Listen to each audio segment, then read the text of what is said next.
Good morning student, welcome once again to class student. We are studying the chapter 8 percentage application. Now आज इस chapter में आज हम क्या पढ़ेंगे, एक नया टॉपिक पढ़ने जा रहे हैं जिसका नाम है सिंपल इंटरेस्ट। तो सबसे पहले हम ये जान लें सिंपल इंटरेस्ट है क्या। बेटा आपने देखा होगा कि मान लीजिए अगर कोई भी आप अपना पैसा किसी अपने फ्रेंड को उधार पर देते हो या अपने पैसे को कहीं इन्वेस्ट करते हो, तो इन्वेस्ट करने के बाद जो आपको प्रॉफिट मिलता है, मान लीजिए आपने अपने फ्रेंड को 500 रुपये दिए और 500 के बदले में आपने फ्रेंड ने आपको बदले में 550 रुपये रिटर्न करके दिए, तो 500 रुपये के ऊपर जो 50 रुपये आपने पैसे कमाए, दैट इज़ द इंटरेस्ट। ये आपका, या आप किसी अपने फ्रेंड को पैसा उधार देते हो इस शर्त के ऊपर कि भाई मैं जो तुम्हें पैसा दूंगा उसके बदले में मुझे 500 नहीं, फिर मुझे 600 रुपये चाहिए, तो जो 100 रुपये एक्स्ट्रा वो आपको पेड करेगा, दैट इज द प्रॉफिट। और वो प्रॉफिट यहाँ पर चला जाता है किसमें इंटरेस्ट में। ठीक है, तो अब यहाँ देखिए इंटरेस्ट के लिए एक सिंपल फॉर्मूला है कैलकुलेटिव, वो कौन सा है इसको समझिए। Simple interest it is denoted by SI is equal to P into R into T divided by 100।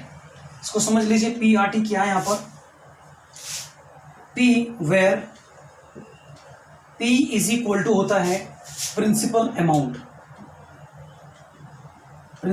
Amount. ये वो अमाउंट है जो आप किसी को उधार देते हो या कहीं इन्वेस्ट करते हो। तो principal amount, that amount will be borrowing to anyone, ठीक है, और या इन्वेस्टेड, या किसी में इन्वेस्ट करते हो, दिस इज प्रिंसिपल अमाउंट। तो मैं लिख सकता हूं borrowed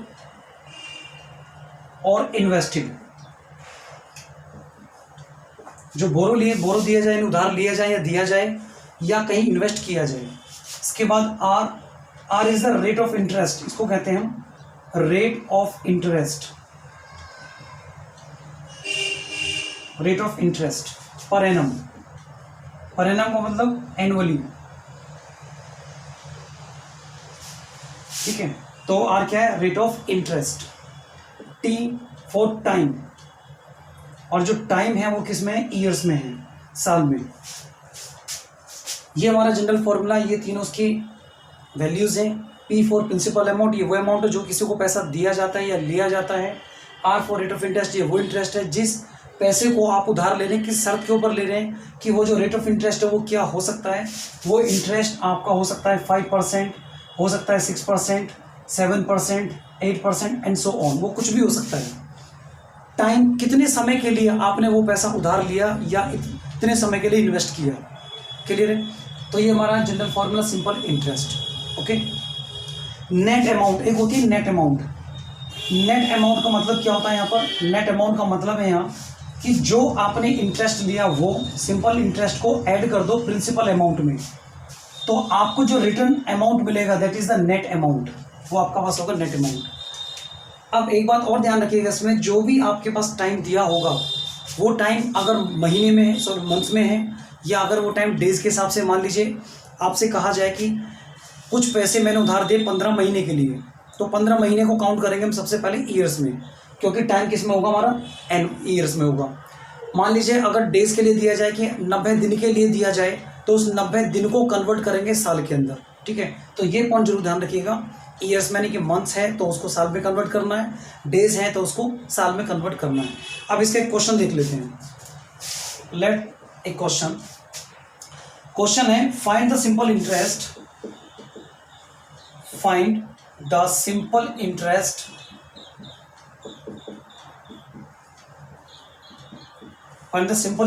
of rupees 10,000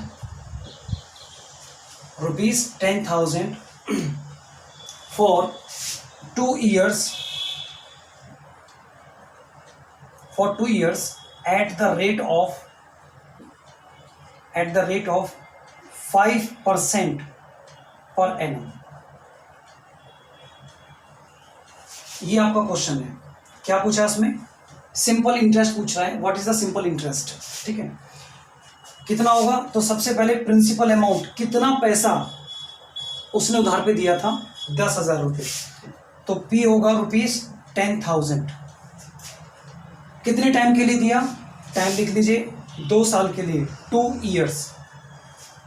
rate of interest कितना है इसका, आर है आपका 5%। So as we know that simple interest is equal to P into R into T divided by 100। तो ये आपके पास आ जाएगी, वैल्यू निकाल लीजिए। P की वैल्यू कितनी है, प्रिंसिपल कितना था 10,000, रेट ऑफ इंटरेस्ट कितना था 5, टाइम कितना था 2 साल। सॉल्व कर दिए, 2 0 से 2 0 कैंसिल, मल्टीप्लाई कर दो 5 2 से 10, 10 को मल्टीप्लाई करेंगे 100 into 10, so is equal to ₹1000। कितना है ₹1000। अब इस 1000 रुपीज को अगर मैं अमाउंट में प्रिंसिपल में ऐड कर देता हूं तो कितना जाएगा, यानी 10,000 रुपये जो उस धार पे दिए थे उसको बदले में कितना मिलेगा, यहाँ से कितना मिलेगा 1000 इसमें ऐड कर दो 11,000 रुपये। तो सिंपल इंटरेस्ट कितना है हमारे पास यहाँ पर, तो simple interest for the 10,000 rupees for sorry simple interest of ₹10,000 for 2 years at the rate of 5%, ये इसका सिंपल इंटरेस्ट होगा।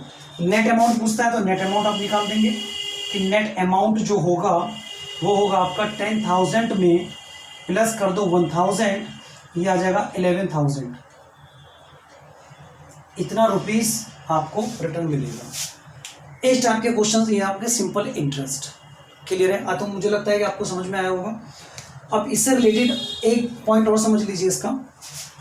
मान लीजिए अगर क्वेश्चंस में आपको, ये तो सिंपल इंटरेस्ट है, अगर क्वेश्चन में आपको सिंपल इंटरेस्ट दिया हो तब फॉर्मूलेज में क्या बनेगा, टाइम या आपका प्रिंसिपल, रेट ऑफ इंटरेस्ट या टाइम, इनमें से कोई भी एक चीज अगर पूछता है तो फिर आपको सिंपल इंटरेस्ट दिया जाएगा। उस केस में हमारे जो फॉर्मूलेज है वो क्या बनते हैं, समझिएगा इसको भी।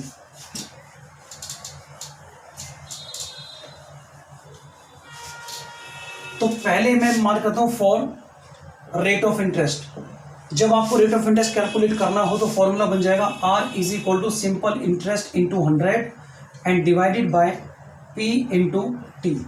जब आपको निकालेंगे फॉर टाइम के लिए तो टाइम के लिए फॉर्मूला बन जाएगा सिंपल इंटरेस्ट इंटू 100 और आ जाएगा नीचे P इंटू आर। जब आपको, अब इसके बाद क्या निकालना है आपको, प्रिंसिपल अमाउंट निकालनी है फॉर P, तो आप लिखेंगे simple interest into 100 divided by R into T. ठीक है, ये प्रिंसिपल अमाउंट। तो कहने का मतलब अगर इन फॉर्मूलेस के अकॉर्डिंग अगर आपको प्रिंसिपल अमाउंट पूछा तो ये फॉर्मूला अप्लाई करें, टाइम निकालना है तो ये अप्लाई करें, और अगर आपको रेट ऑफ इंटरेस्ट फाइंड करना है तो ये फॉर्मूले करें। ठीक है, तो स्टूडेंट ये था आपका सिंपल इंटरेस्ट का बिल्कुल सिंपल सा फंडा। आई होप आपको समझ में आया होगा और इससे रिलेटेड जो भी क्वेश्चंस आप कर सकते हैं। तो आज की वीडियो में सिर्फ इतना ही। अगली वीडियो में हम इससे आगे का कुछ और लेके चलेंगे, कंपाउंड इंटरेस्ट को एक्सप्लेन करेंगे। तो आज के लिए इतना ही। Thank you, all the best.